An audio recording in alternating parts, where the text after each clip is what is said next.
When we started this whole ETH proofs experiment, we would sort of use a very quick shorthand elevator pitch, I guess, to like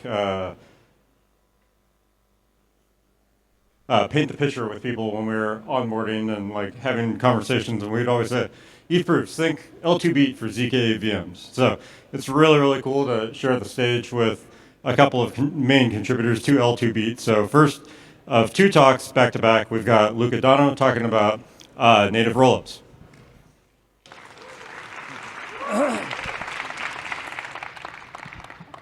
Hey everyone, so I want to talk about native rollups. I don't have enough time to discuss the technical details, but I just want to present why I think they make sense from two different perspectives.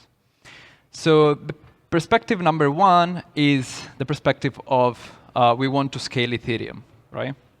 So if you look, at everything that has been said, and if you're kind of familiar with rollups, you can see all this scaling effort with ZK on L1 as a way to basically turn Ethereum into a rollup, right?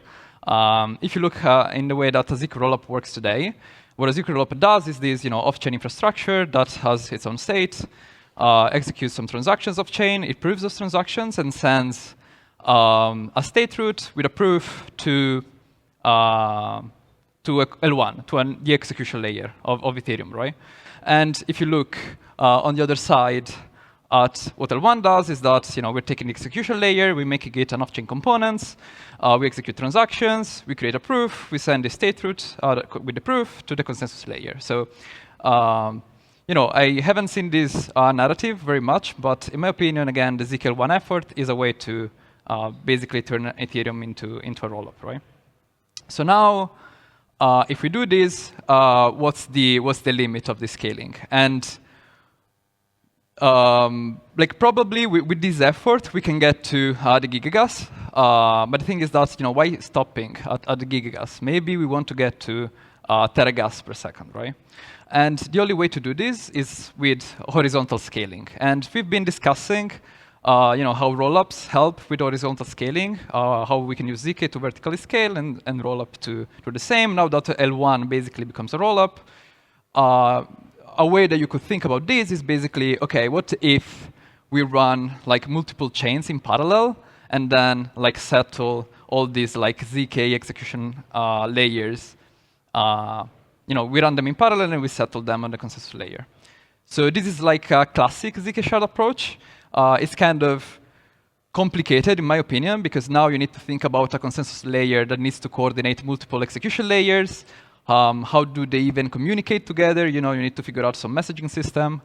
Some people might have some PTSD from sharding because of this. But like some blockchains actually work, do sharding, are ready in production. This might be viable, but in my opinion, it's complicated.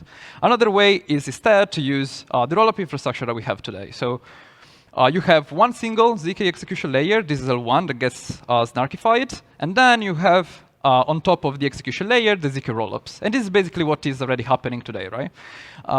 You might say, OK, but this is not really sharding because they need to provide their own infrastructure, their own proving system. They're a little bit different. They don't upgrade at the same time. And the solution to that is exactly introduced by native rollups. So the idea behind native rollups is, OK, let's take this ZK infrastructure that L1 uses that L1 already uses, and let's expose this to the rollups to use. So instead of having to deploy your own proof system, you can just use the exact same. And this can be done by exposing the L1 state transition function to the execution layer through a precompile. Which we'll call the execute precompile. And in practice, the way that this will work is, on L1, you have an L1 block. This L1 block contains transactions. This transaction will call a rollup contract. The rollup contract will call the execute precompile. And inside the execute precompile, there will be this recursive call to the state transition function, which is the same one that Ethereum uses.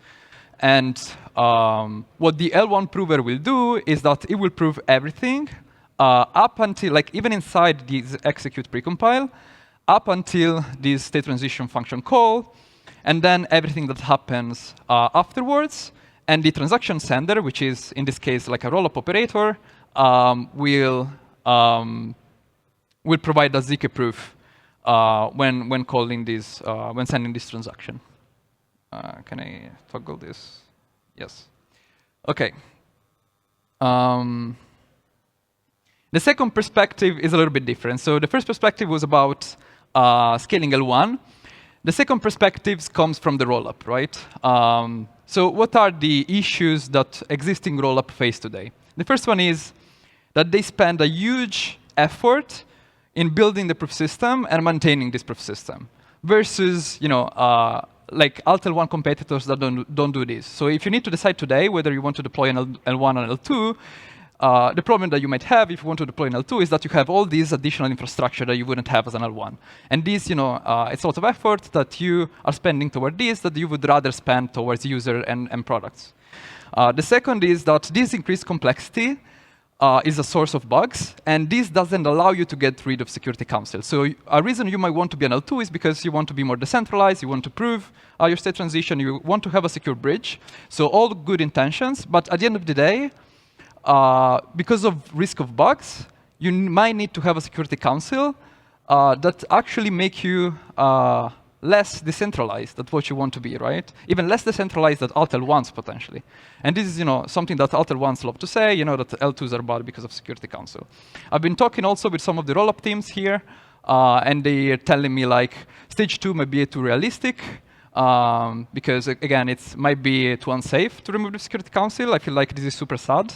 It's super sad also because I might agree with it. And the third problem is now you want to be in an EVM equivalent chain, and you need to upgrade. Every time Ethereum upgrades, you also want to do the same upgrades, and this requires dedicated governance systems just to maintain feature parity. And then, these governance systems can arbitrarily diverge from L1, potentially ragging funds, right?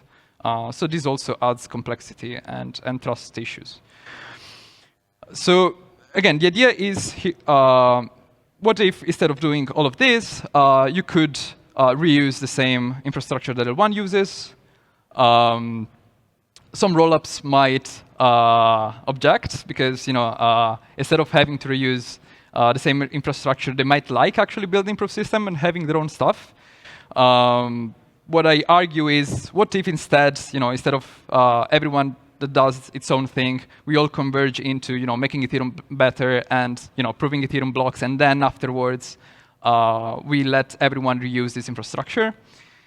So again, the solution is the same, right? So you take the infrastructure that is on L1, this is the same slide as before. You take this ZK verification stack and you expose it to the rollups to use as a precompile. And this would, for example, allow rollups to have client diversity, multi-proof systems automatically, right? So again, the first issue is solved by reusing L1 components. You don't need to maintain your own dedicated stuff. You don't need Security Council because, again, this is a dependency that you already have on L1, and if there is a bug, L1 is going to fix it, and you get automatic upgrades with L1. And this is an example of how much simpler a rollup is. A native rollup is compared to, like, for example, OpiStack, 64 lines of code instead of 10,000. I finished my time, but if you're interested on the details, there is this native rollups book explaining all the details, how this works, customization that is possible, and yeah, thank you very much. All right. We've got a couple questions here. So what security concerns are you most attentive to by introducing the execute precompile? So the good news about the precompile is that it is possible to reuse the exact same infrastructure that L1 uses, even at the level of the same verification keys. So same verification keys, the state transition function that the L2s would use is exactly the same. Same exact prover networks. So in principle, if we implement this correctly, there wouldn't be much additional risks compared to L1 itself. So I wouldn't say there are many. And then how does the introduction of native rollups reconcile with the fact that rollup teams are looking to introduce more features that deviate from EVM execution? Amazing. So this is the slide that I skipped. So the trade-off is for native rollups, you cannot add new opcodes, you cannot add new precompiles, because again, we would be using the same state transition function that L1 uses. But on the other side, everything that is outside of the core EVM state transition function can be personalized. So it is possible to support custom sequencing. It is possible even to support custom gas tokens. It is even possible to collect the base fee. Like there is an easy way because L1 burns the base fee, L2s actually want to collect it. There is an easy solution to do this even without modifying the state transition function, which is super interesting. So there is some form of customization that is possible. But of course, there is a trade-off. And then finally, how confident are you in getting native rollups implemented into a hard fork? I'm pretty confident. The only issue is like timelines. I need L1 to be aware of ZK proofs because I need to reuse the same infrastructure. Ideally, I need L1 to use blobs for its blocks because again, L2s use blobs. So there are a lot of open questions around, for example, gas metering when you're using blobs instead of cold data and all this stuff. The good news is basically I'm just a native rollup would just steal or like reuse the same infrastructure that L1 uses. So I'm just dependent on the ZK L1 timelines. Awesome. Thank you very much. And if you guys haven't had a chance, check out ETH-Proofs Call number 5, where Luca does a very dense, deep, I think 60-minute long deep dive into the technical details of native rollups. Thank you. Okay.